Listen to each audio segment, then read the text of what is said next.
Hello, ladies and gentlemen. Let me introduce myself. My name is William Alfian from the grade 10 EPS 1.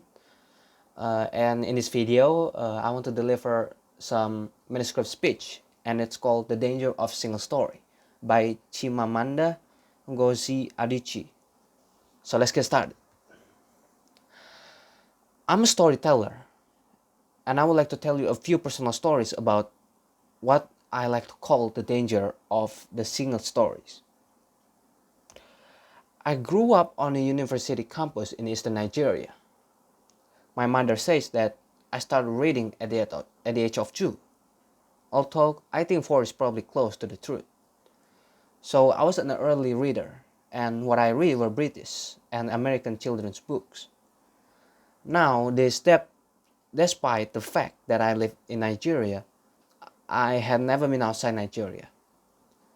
We didn't have snow, we ate mangoes, and we never talked about weather because there was no need to. My characters also drank a lot of ginger beer because the characters in the British books I read drank ginger beer. Never mind that I had no idea what ginger beer was. And for many years afterwards, I will have a desperate desire to taste ginger beer. But there is another story. What this demonstrates, I think, it's how impressionable and vulnerable we are in the face of story, particularly as children, because all I had read were books in which characters were foreign.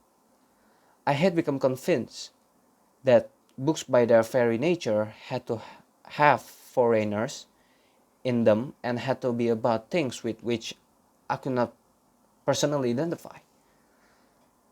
Now things change when I discovered African books.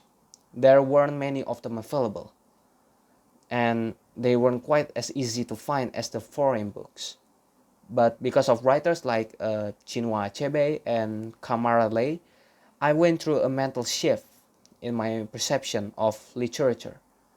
I realized that people like me, girls with skin the color of chocolate, whose kinky hair could not form ponytails, could also exist in literature. I started to write about things I recognize. Years later, I talk about this when I left Nigeria, to go to university in the United States. I was 19. My American roommate was shocked by me. She asked where I had learned to speak English so well, and I was confused when I said that Nigeria happened to have English as its official language. She asked if she could listen to what she called my tribal music, and was consequently very disappointed when I produced my tape of Mariah Carey.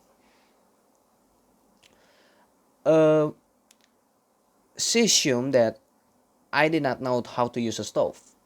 What struck me was this: she had felt sorry for me even before she saw me.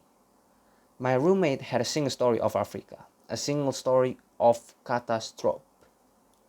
So after I had spent some years in the US as an African, I began to understand my roommate's response to me. It is impossible to talk about a single story without talking about power, like our economic and political worlds. Stories too are defined by the principle of to be greater than another. That is how they are told, who tells them, when they're told, how many stories are told, are really dependent on power. Power, power is ability, not just to tell the story of another person, but to make a definitive story of that person. Start the story with the arrows of the Native Americans and not with the arrival of the British, and you have an entirely different story. Start the story with the failure of the African state and not with the colonial creation of the African state, and you have an entirely different story. I would like to end with this talk, that when we reject the single story, when we realize that There is never a single story about any place. We regain the kind of paradise. Thank you.